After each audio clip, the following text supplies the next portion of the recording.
She took away people's wallets for a week. From Hill Holliday, here's Audrey Chi.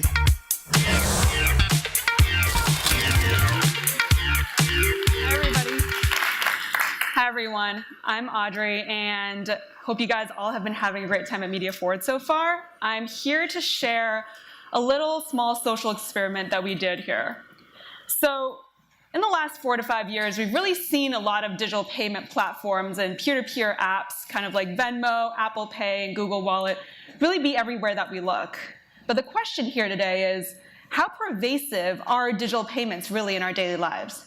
You know, when we contrast ourselves to other countries that are really absorbing and becoming more cashless in their nature, I think we're actually a little far behind. One good example of a country that's really adopting cashless behavior is China.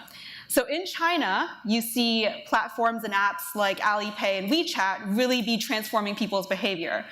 On these platforms, you can not only transfer money to your friends and family, you can pay utility bills, you can also hail taxis, you can make doctor's appointments, and you can even donate money to charity. My old colleague actually on certain months transfers her whole entire monthly paycheck to Alipay instead of her bank account because that's where all of her payment transactions are happening anyway. So we know we're not really there yet, but we wanted to see how far along we were, so we did this experiment. And before I go into what this experiment is about, let me just introduce you to the few people that you'll be seeing in the video. So first off, we've got Calvin, and he's a mid-20s something software engineer, and he likes to carry around a Square payment reader for other people to pay him back on. Then we've got Georgia, and she's in her mid-50s. She has 2 teenage daughters, and she likes to use cash when she doesn't want her husband to know what she bought. Then we've got Marissa, who is a graphic designer on the lookout for deals. And lastly, we've got a young couple, Sam and Audrey, who are waiters. And so by nature of their job, they're always carrying around a lot of cash, probably about hundreds of dollars of cash in their wallet due to work. So in this experiment, we told them no cash and also no debit cards or credit cards. And we left them with just their smartphones, helped them install some apps here and there, and left them with some emergency cash as well.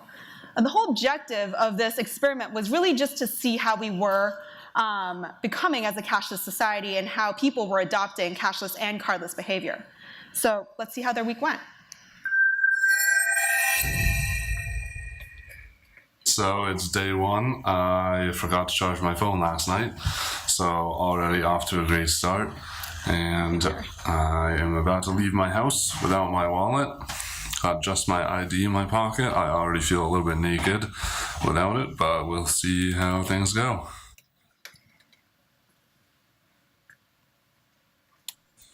So I'm encountering my first issue with this project, and that is laundry. I'm about to go to work. I'm realizing I'm running low on undergarments and certain things. Hey, so I had to call AAA because I had a dead battery, and the guy was great, and I said, hey, I'm part of this study and I can't use cash, but I want to tip you, so I'm using this thing called Venmo. And the guy goes, sure. And so I tried to do that, and then it said someone's using my Venmo account, and I'm like, what's going on? I just signed up for Venmo. How could someone be on it? So then I thought, I have 2 teenage daughters, so I quickly texted them and said, is someone on my Venmo account or has the credit card linked to their Venmo account? And sure enough, my 18-year-old freshman in college had that linked and said, whoops, my bad. So day 3, and I'm at work, and we wanted to order pizza, so I decided instead of paying cash or credit, I'm going to use the Domino's app. So I figured out my bar thing. Charlie's, my favorite local in Harvard Square, actually does have an app you can order food and drinks on. I'm going to go see what the story is with that, order my drinks through that, pay on that, and I'll be good. That's how we figure it out. The app has crashed. I repeat, the app has crashed. I was wrong. They don't take mobile payment here anymore. And yet, I'm still drinking a beer. So I'll figure that one out. I may or may not have stolen this salad. So another update. Tried to take my girlfriend on a cashless date last night. A date where I pay for everything using just my phone. So the cashless date was a failure right from the start when my phone died at the beginning and she had to pay for everything. I caved. I needed to do laundry, so I used some cash and I got some quarters. So I will have used $4 in quarters during this experiment. Sorry. If I had to sum up this past week in one emotion, vulnerable maybe, it just left me without a lot of options. There are certain things that you just can't do unless you really go out of your way. It definitely doesn't feel kind of like a standard operating procedure. Not yet. I feel awkward asking people if they accept Level Up or any other electronic method of payment. It just feels like it's adding steps and making things a little more complicated sometimes. Exactly. Like, you know, there's like there's a ritual of payment, you know what I mean? Like, you bring me the thing, I give you the thing, we conduct a transaction, and then like either I take change or I leave or I sign something. If you were to tell me that I couldn't use my card for another year, I would have to make some serious changes. It definitely makes me nervous just thinking about it. I've been excited to get my wallet back this whole time. So we have gotten to Tasty Burger. I'm with all of my coworkers. I have to make someone pay for my food so I can Venmo them. And no, I'm not doing it. No. I'm good. No.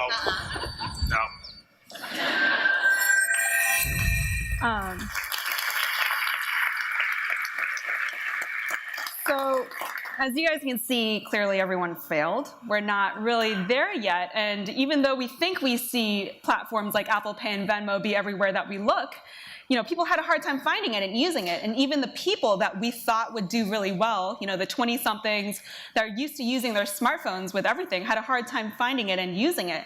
There are just certain things, certain basic things like laundry that still demand cash. But in addition to that, the two main things we found were, firstly, the importance of choice when it comes to payment behavior. You know, people were choosing vendors or retailers based on the type of payment options or the variety of options that they were offering. So the question here is this a sign of things to come? Will our relationship with service-based companies or retailers be influenced by the payment options that they offer? The second main thing, and which I think is most interesting, is, as you can see, the payment infrastructure is not completely there yet. But more interestingly, what is the potential? There is a potential social ramification to cashless society. You know, people found the whole experience kind of awkward. And when I say experience, I don't just mean the technology or the app or the platform itself. I mean the experience around the whole digital payment and the interaction around each other. You know, as the couple you saw in the post interviews, Sam and Audrey talked about the ritual of payment. While we like to think that it's easier, more secure to use digital payments, we often forget how it disrupts the human connection that we often find in stores. You know, remember with texting, we miss the emotion, so we infused emojis and bitmojis, and now Apple iMessages has expressive messaging. And I think what we'll do is we'll find over time with digital payments that the more we use it, the better the technology is, and the more pervasive it is, we'll find that we will find a way to replace the social interaction that we had and experienced with cash and cards, but with our smartphones. But I think it's still going to be some time before we get there, so we'll see how we are again in a few years. Thank you.